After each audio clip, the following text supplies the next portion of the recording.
በተለያዩ ከተሞች በወጣቶች ላይ የግዳጅ አፈሳ የሚመለከት መረጃ ይዘናል። በምክክሩ 4 አጀንዳዎች ላይ ከስምምነት አለመደረሱና ውሳኔዎች ነገ እንደሚጸድቁ መሰማቱና ሌሎች በዕለቱ ከተሰሙት ውስጥ የመራረጥናቸውን ይዘናል። እስከ ፍጻሜው አብሮነታችሁን ጠየቅን።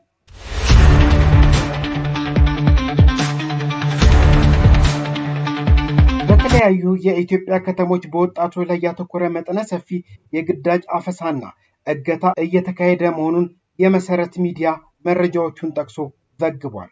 በአዳማ፣ በባህር ዳር፣ በቢሾፍቱና በሸገር ከተሞች ባሉ የተለያዩ አካባቢዎች በሚሊሻዎችና በጸጥታ ኃይሎች በወጣቶች ሰፊ የግዳጅ አፈሳ እየተካሄደ እንደሚገኝ የዓይን እማኞችና ተጎጂዎች እየተናገሩ ይገኛሉ አለ መሰረት ሚዲያ። በአዳማ ከተማ ወንጂ ማዞሪያ በተባለው ቦታ በአካባቢው የሚገኙ ዘመዶቹን ጠይቆ ሲመለስ ታፍሶ ለ2 ቀናት ያህል ታስሮ እንደነበር የገለጸ አንድ ወጣት አፍሰው የወሰዱኝን ሰዎች በሰውና በስንት ልመና 20 ሺህ ብር ከፍዬ ነው ልወጣ የቻልኩት ሲል ለመሰረት ሚዲያ መናገሩን ዘግቧል። መሰረት ሚዲያ አክሎም ታፋቾቹ በአዳማ ከተማ ሞይንኮ ጋራጅ ጀርባ በሚገኘውና በተለምዶ ሚዛን ተብሎ በሚጠራው ትልቅ የፍየል ማቆያ መጋዘን ውስጥ እንደሚታጎሩ ጠቆሙ። መክፈል የማይችሉ ወይም የሚያውቋቸው ሰዎች የሌላቸው ወደ 100 የሚጠጉ ወጣቶች አሁንም በዚያ መጋዘን ውስጥ ይገኛሉ ብሏል።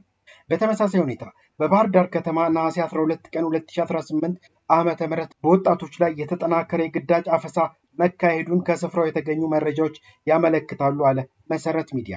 በተለይም በቀበሌ 13 ጎፋ ሰፈርና ገጠር መንገድ በተባሉ አካባቢዎች ስፋት ያለው አፈሳ የተካሄደ ሲሆን በርካታ እናቶች ልጆቻቸውን ፍለጋ በየፖሊስ ጣቢያው ሲንከራተቱ እንደነበርና በርካታ ወጣቶች በሲኖትራክ መኪኖች ተጭነው ሲወሰዱ መታየታቸውን ነዋሪዎች መስክረዋል። በቢሾፍቱ ከተማ አቅራቢያ በምትገኘው ድሎሎ ጅላ አካባቢ ደግሞ ሚሊሻዎች ወጣቶችን ከታክሲና ከባጃጅ በማስወረድ እያፈሱ መሆናቸው ታውቋል። አንድ የዓይን እማኝ እንደገለጹት ከሆነ ረቡዕ ዕለት በዚሁ አካባቢ በሚገኘው ጊዳ ለታ ጊዮርጊስ ቤተክርስቲያን ቅጽር ግቢ ውስጥ በቅዳሴ ላይ የነበሩ ወጣቶች ሳይቀሩ በጸጥታ አካላት ታፍሰው ተወስደዋል ሲል የሁኔታውን አሳሳቢነት ለመሰረት ሚዲያ አስረድቷል። በሌላ በኩል በሸገር ከተማ በፉሪ ኬንተሪ፣ ዓለም ገናና ወለቴ አካባቢዎች በሚሊሻዎች የሚካሄደው አፈሳ እጅግ ከባድ ደረጃ ላይ መድረሱ ተገልጿል።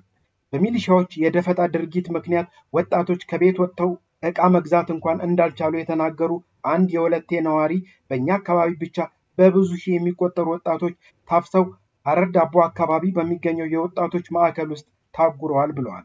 ወላጆች ልጆቻቸውን ለመጠየቅ በሚሄዱበት ወቅት በሚሊሻዎች በዱላ እንደሚደበደቡና ከዚህ ቀደም ይደረግ የነበረው በገንዘብ ክፍያ የማስፈታት አሰራር አሁንም ቀጥሎ እንዳለ ገልጸዋል።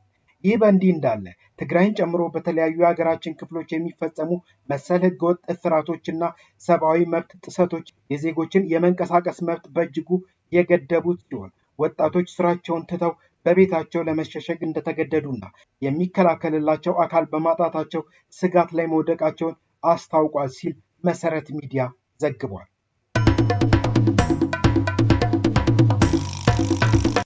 የአገራዊ ምክክሩ 4 አጀንዳዎች ከስምምነት ሳይደረስባቸው ወደ ቀጣይ ዙር ተሻገሩ ይለናል የሚቀጥለው መረጃ። በአገራዊ ምክክሩ የመንግስት አደረጃጀትን ጨምሮ 4 አከራካሪ ጉዳዮች በ120 አባላት ያለው የሐሳብ አዘጋጅ ቡድን ስምምነት ሳይደረስባቸው ወደ ቀጣዩ የምክክር ሂደት መሻገራቸው ተገለጸ። በአጀንዳው 500 ተሳታፊዎች ባሉት የስራ ቡድን 53 ጉዳዮች ቀርበው 50 ላይ ስምምነት ሲደረስ 3ቱ ግን ሳይስማሙ እንደቀሩ ቀደም ሲል ተገልጿል። የሐሳብ አዘጋጅ ቡድኑ እነዚህን ጉዳዮች በማጣጣም 62 ምክረ ሐሳቦች አድርጎ ሲያቀርብ 4ቱ ላይ የጋራ ስምምነት ሊደረስ እንዳልቻለ ተሳታፊዎች ገልጸዋል። ከነዚህ መካከል ዋነኛው የመንግስት አወቃቀር ጉዳይ ሲሆን አንደኛው አማራጭ ፓርላሜንታዊ ስርዓት እንዲኖርና ፕሬዝዳንቱ ከፓርላማ እንዲመረጥ የሚደግፍ ሲሆን ሌላኛው ፕሬዝዳንታዊ ስርዓት እንዲኖርና ፕሬዝዳንቱ በህዝብ ቀጥታ እንዲመረጥ የሚል ነው። ሌሎቹ 2 ጉዳዮች የፌዴሬሽን ምክር ቤት አባላት አመራረጥና በምክር ቤቱ የብሔረሰቦች ውክልናና አሰራርን የሚመለከቱ ናቸው። በአባላት አመራረጥ ላይ አንዱ ሐሳብ አባላት በክልሎች ምክር ቤት እንዲመረጡ ሲደግፍ፣ ሌላው ህዝቡ በቀጥታ እንዲመርጣቸው የሚል ነው። በብሔረሰቦች ውክልና ላይም አንድ ሀሳብ በህዝብ ብዛት መሰረት ተጨማሪ ውክልና እንዲኖር ሲደግፍ፣ ሌላው ሁሉም ብሔረሰቦች በእኩል መልኩ እንዲወከሉ የሚል ሀሳብ ቀርቧል። አራተኛ አከራካሪ ጉዳይ ውህድ ማንነት የሚለው ሀሳብ ሲሆን የስራ ቡድኑ ቀደም ሲል በስምምነት አልፎ የነበረውን ሀሳብ በ120 አባላት ያለው የሀሳብ አዘጋጅ ቡድን ዳግም ያለመስማማት ጉዳይ ሆኗል። በጉዳዩ ላይ ከፍተኛ ተቃውሞ መቅረቡንና ከስምምነት ይልቅ አለመስማማት በሚል ወደ ቀጣዩ ዙር መተላለፉን ተሳታፊዎች ገልጸዋል። በመሆኑም አራቱ ጉዳዮች በቀጣዩ የምክክር ዙር የበለጠ ውይይትና የመግባባት ስራ የሚያስፈልጋቸው ጉዳዮች ሆነው መቀጠላቸው ታውቋል። ከዚሁ ከምክክር ኮሚሽኑ ጋር ተያይዞ የክልል ልዩ ኃይል መፍረሳቸውን በገለልተኛ አካል እንዲፈተሽ መጠየቁም ተሰምቷል። በሀገራዊ ምክክር የተቋማት ግንባታ ቡድን ባደረገው ስብሰባ የክልል ልዩ ኃይሎች መፍረሳቸው በገለልተኛ አካል እንዲረጋገጥ ወይም ኦዲት እንዲደረግ ስምምነት ላይ ተደርሷል። ኦዲቱን የሚያደርጉት ደግሞ መከላከያና የሰብአዊ መብት ኮሚሽን ናቸው። ከዚህ በተጨማሪ ማንኛውም የክልል የጸጥታ መዋቅር ከመከላከያና ከፌዴራል ፖሊስ በላይ መሆን እንደሌለበትም ተጠቁሟል። ክልሎች የሚኖራቸው የሚሊሻ አባላትም በወታደራዊ ሳይንስ የሰለጠኑ እንዲሆኑ ስምምነት ተደርጓል። አሁንም ከምክክር ኮሚሽኑ መረጃ አልወጣንም። በዛሬው ዕለት አጠቃላይ ለ4000 ተመካካሪ ቀርቦ ይጸድቃል ተብሎ የነበረው የመጨረሻው የምክር ሀሳብ ሰነድ በነገው ዕለት ቀርቦ እንደሚጸድቅ የምክክር ኮሚሽኑ አስታወቀ።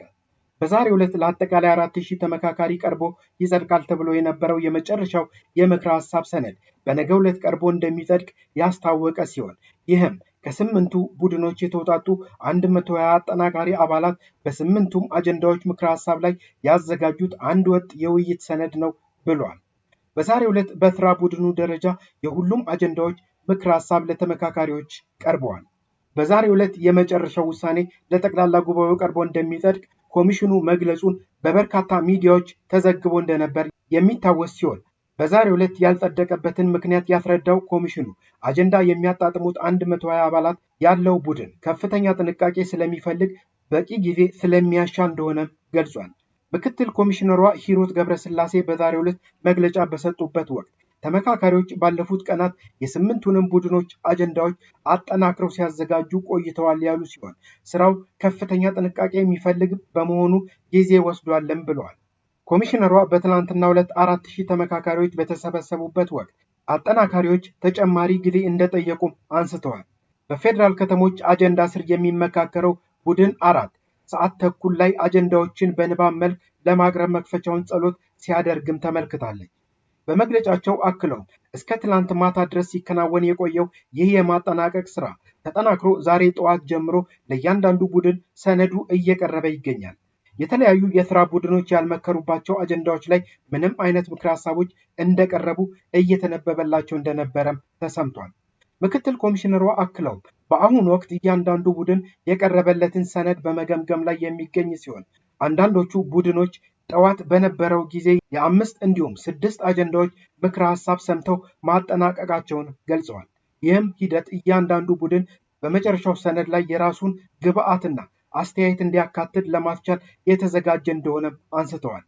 በዛሬው ዕለት ስምንቱም ቡድኖች የሌሎችን ምክር ሀሳቦች ሰምተው ግብአት ሰጥተው ያጠናቅቃሉ ተብሎ የሚጠበቅ ሲሆን አመሻሹን 120ዎቹ አጠናካሪዎች የተሰጡትን አስተያየቶች በማካተት የመጨረሻውን ሰነድ እንደሚያዘጋጁ ምክትል ኮሚሽነሯ ተናግረዋል።